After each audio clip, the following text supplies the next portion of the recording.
Fidee siin jedhe. Ani amma waa laali. Kara biraati sitti himuu hin danda'u. Ani waan biraa fidee sitti himuu hin danda'u. Macaafa irraa sitti himaa. Yohaannis eessaa fide? Yesuusoo ani waaqayyoodhaan jenne jettee walii galle irraa eessaa fide Yohaannis?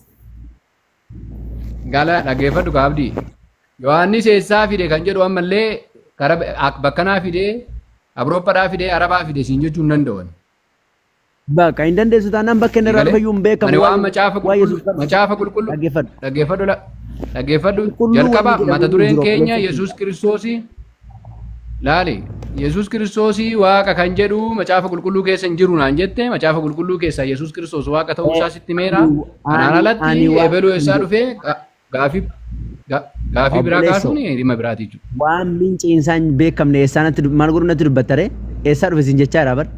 Macaafni keenya guyyuma tokko mincii dhabeen beeku. Ayyee eessaa fuudha Yohaannis ayyee Yesuus tutti mee? Yesuustu anatu waaqayyo isa dhugaati jedheetti mee? Maal jechaa jirtu? Yesuustu anatu waaqayyo isa dhugaati jedheetti mee eessaa fidee siin jedhe? Mincii qabataa yoo ta'e. Narratti hin tazaga. Narratti dadarraba sagaleen kee. Yesuus Kiristoositti meenaa jechaadha. Abdii. Lakkin bahu goone isin rakkoon qabu. Abdii. Mi'aal tokko nama kana amma mannaa amantaa kiristaanaa hordofu baruudhaa fi Yohaannis 10:30 naa baasitti agarsiise. Ati eessaa dhufte isaa? Reefuu siin aragaaggatna inni akka kiristaana ta'e maal kanaa akkamsi godha mataatti si fuudhee si baata? Abdataadha. Abdataa. Waan baay'ee mormaa. Waan baay'een ol faalleessaa. Qoy abdataan kiristaana abdataan.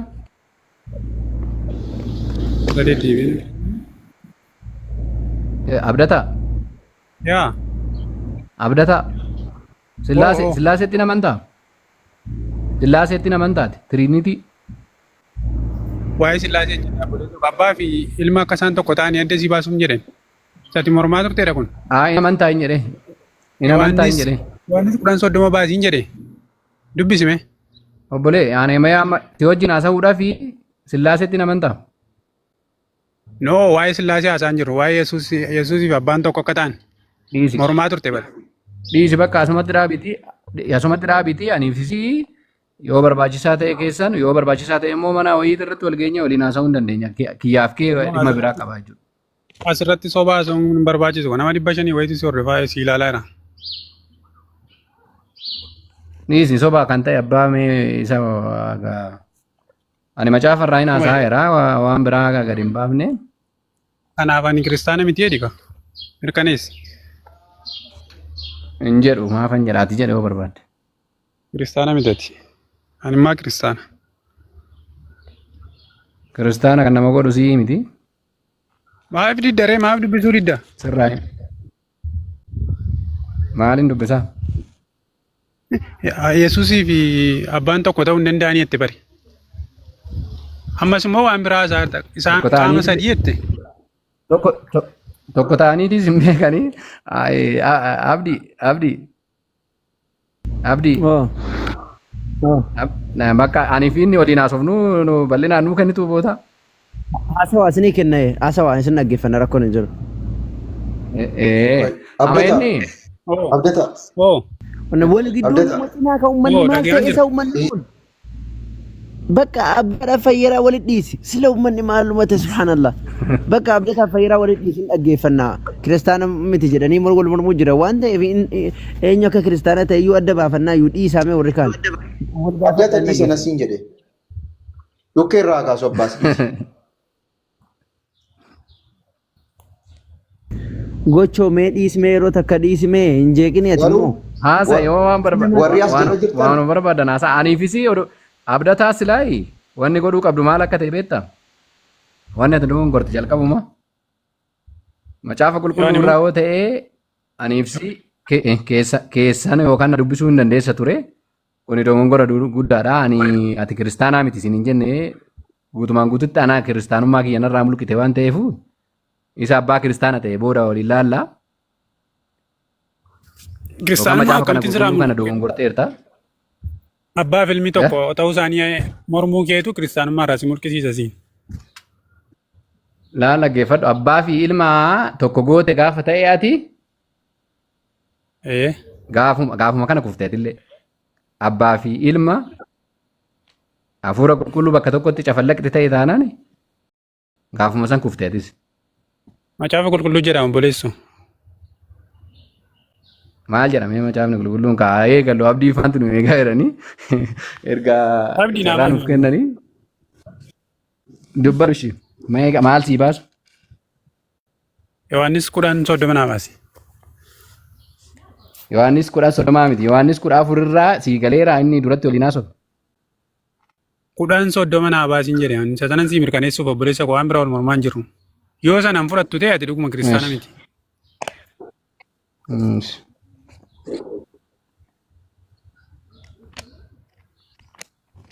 Kudha soddoma qoodin kudha soddoma.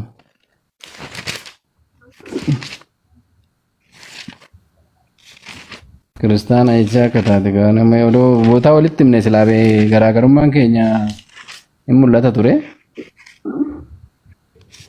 Kiristaana kan ofiin jedhu baay'ee jira waan ta'eef akkaataan macaafa qulqulluu kun itti hiikne yoo dogongora qabu. Hawaariyaatiraati.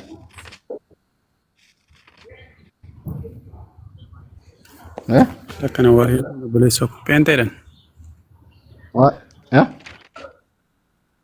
Hawaariyaatira moo maal waaqeffatu? Dubbisi. Waldaa kam waaqeffatu? Lakki waldaa erga Protestaantii taate waldaa kam waaqeffatu? Ani amma fakkeenya mul'ongeelidha. Kan Yesuusiidhaan immoo. Bakka asumatti haadhaabnu ani ibsi. Maaliif asitti dhaabna ree? Wangeela sobamoo? Lakki likkii miti bakka maqaan Yesuusiin akka matiyyatti kanatti hin barsiistu nan beeka.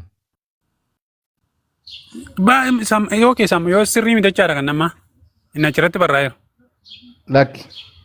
Lakki dhiisiisiin jedha dhuguma maqaan Yesuusidhaati. Eeyyakamaa. Miti. Kana amma odeessaa jirtu hawaariyaatiitu odeessaa. Kana hin beekna waan ta'eefuyyuu ani ibsi yeroo kophaatti wajjin haasofnee gaarii kan ta'u. Maal waan sodaatamu jiraate maaf sodaate? Maal sodaadha? Kudhan meeqa naan jette? Soddomi meeqa? Safuudha garuu nama dhiba dhugaa. Kudha soddomi meeqa? Kudha soddoman jedhe. Kudhan soddoma. Abdii maal ta'a yoo baasifte? Abbaanii fi ani tokko isaan hin jedheedha. Maarree maal barbaadde? Maal jechuu barbaadde? Eenyutu akka jedhe? Abbaanii fi ani tokko isaan hin jedheedha. Maarree maal tokko miti jechaa oolte mati immoo? Maal jedha gubbaan isaa? Eeshi. Dhiibaa ture. Jalqabnee ree waan bira. Lukaas boqonnaa lakkoofsa 12 baasime. Fadhuga. Ati amma hawaariyaatti dhabe argeera. Maashin hawaariyaatiin.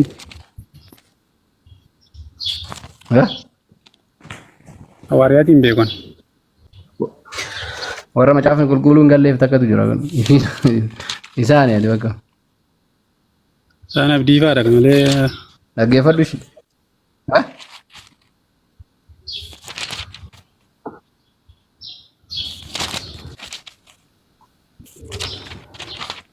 Waaqa abbaa, waaqa ilmaa fi waaqa hafuura qulqulluutti hin amantaa? Nama na'ee. Isaan tokkuma tokko miti ree. Isaan tokkuma tokko miti. Waaqa abbaa, waaqa ilma, waaqa hafuura qulqulluutti hin amantaa? Beena namana. Tokkuma tokko miti koo jechuun fakkiyyuu fagoo hin deemini. Tokkuma. Maarree kanuma herenne unaasaa ture tokko ta'uu hin danda'anii jechaa oolte bara afaan guuttee namni 500 wayitu si ilaalu. Tokko akkas hin jenne be. inu banne akkas hin jenne tokko ta'uu hin danda'anii hin jenne abbaan ilma ta'u abdii maalan jedhame ittiin abdii mee maalan jedhe abbaan ilma ta'uu hin danda'u ilmi abbaa ta'uu hin danda'u afurri ilma ta'uu hin danda'u abbaallee ta'uu hin danda'u jette garuu maalan jedhe garuu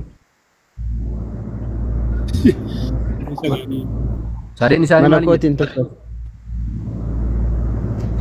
waaqummaadhaan tokko hin jedheen maqaadhaan gargarii qaamaan gargarii hin jedheen Yesuus Kiristoos ilma abbaan abbaadha ati koo waan macaafa qulqulluurra hin jirre akkasuma waan kee keessaa baastee haasaa turte bare lakkibbo waa'ee qaamaa Yesuus Kiristoos dhaggeeffadhu qaabboleesse ishii kana deebisi mee ati ani siifan deebisa Yesuus Kiristoos halkan guutuu Waaqayyo abbaa kadhachaa bule jechuudha jechuudha.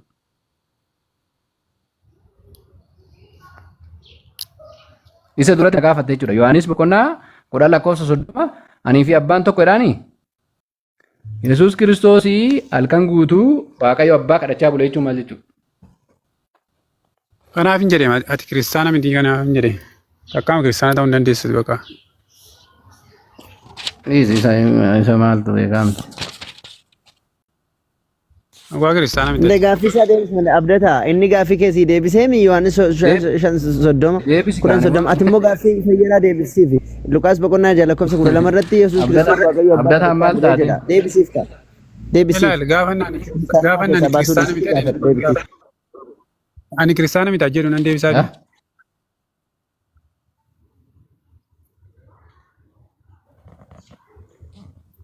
Akkas jedha yeewoon.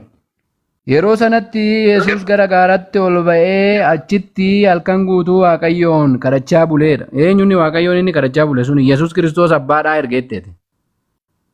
Abbaadha ijaartanii? Obboleessa koo amma bakka hubaddeera maalummaa keessa hubaddeera eenyu akka ati taate. Akka nagaa. Bakka si ga'e bakka ishee yookaan nu dhiisiti abdii waliin haasa'u. Qoy abdata. Yaada tokko yoo nu mormitan maal ta'e maal jettee? Abdata dhiisha maaliif si fakkaata? Gaaffiin abbaas sun sirriidha baay'ee akkas taanaan akkamitti tokko ta'uu danda'anii tokko miti jedhee gaafataara mee akkuma itti deebisuu laalla.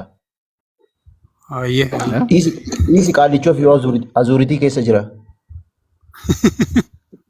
La arraba dhiisaa maal taatansaa ijoollee indee obboleessa keessan bara obboleessa keessan eessaa barattan isin kiristaan abdata haa ga'u arrabni eenyurraa him obboleessa kee namni obboleessa isaatii irraatu jedhe bara bidda gallee darbamaa jedha obboleessa kee arrabsuun hin ta'u ofii nama kee akka fakkii diina kee illee jaalatu kan jedhu caafameedhaan akkamitti obboleessa kee arrabsuu jirta bara. Obbo Muudis akkasii dhiisiiti nuti raatu hin jenneeni ofii giraa gabba'ee jira isaa. Ayibbaalim dhugaa rabbiin jedhamu akkas. Ere Abbaas Muudiyaa Zebraazer. Gooftummaa Kiristoosiin meeqa fuudhanii ilaalla? Waaqummaa Kiristoosiin meeqa baasa? Qoy isin amma saadiqaanuuf godhuu jirtanii mee isinuma waa gaafadha yeroo tokko fayyeeraati biyyooti naa qabadhu. Ati fayyeeraa biyyooti naa qabadhu. Ayyee gaaffisi gaafadha. Geechoo moo abdataa gaafadhaan gaaffii? Waan amma dubbattan. Waan dandeenyu yoo ta'e hin deebifna. Hayyee abdataa. Ish Yesuus Kiristoosii fi Waaqayyo abbaan tokko moo gargari? Tokko. Gargari hin ba'anii? Gargari hin ba'anii yeroo itti.